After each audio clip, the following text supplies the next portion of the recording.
The passage of Act 35 prohibited suspension and expulsion for children under the age of 8.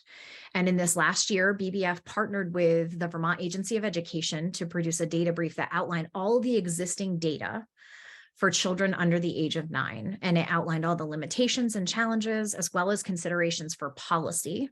And that's available at vermontkidsdata.org. But to outline some of the key findings, I think one of the most important things for people to know is that the quantitative data for children under the age of 5 is not reportable.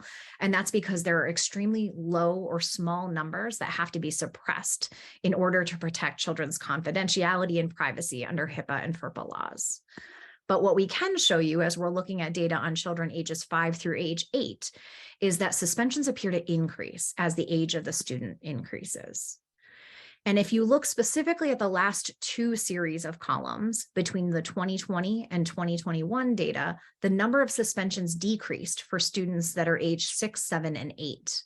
While while for 5-year-olds, the number of suspensions more than doubled. So that's the 2 dark green bars in the 2020 and 21 data.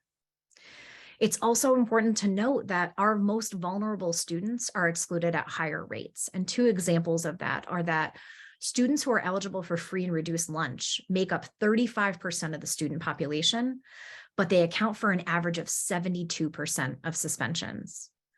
And our children who are receiving special education services, which make up about 15% of the overall student population, account for 36% of suspensions.